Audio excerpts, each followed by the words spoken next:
Ես անդրադառնամ մի հայտարարության ևս, որը որ բավականին այսպես բուռն քննարկվեց, խոսքը Սամվել Կարապետյանի որդու արած հայտարարության մասին է, ասվեց կոնտեքստից կտրված էր, եղավ պարզաբանում, բայց այդտեղ նշվում էր, չէ, կներեք ուժեղ Հայաստանում չի լինելու անբավարարվածքին, խնդրում ձեր մեկնաբանությունը։ Շատ կարևոր է, սա բոլորիս համար լավ քննություն է, որպեսզի մենք հասկանանք, թե ինչպես ենք մենք մեր վրիպումներին պատասխանում։ Ես կարծում եմ, որպես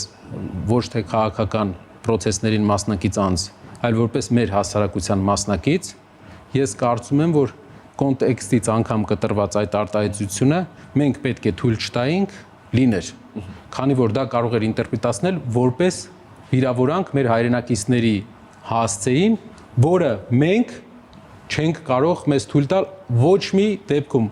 որպես հասարակական Հայաստանի հասարակական անձնավորություն ոչ մի քաղաքական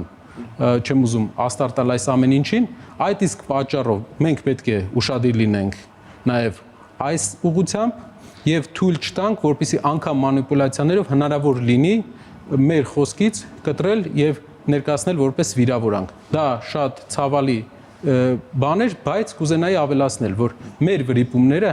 չի ազդում մարդկանց կյանքի վրա։ Մեր վրիպումները չի բերել մահեր մարդկանց, մեր վրիպումները չի բերել աղքատություն մարդկանց։ Մեր քայլերը բերում է մարդկանց աշխատատեղեր, մեր քայլերը բերում է բարեկեցություն մեր հայրենիքին։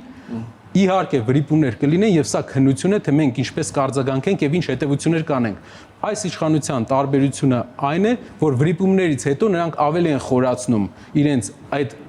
ճանապարհը եւ դրանից մենք պետք է սովորենք եւ նույնը չանենք։ Շնորհակալություն։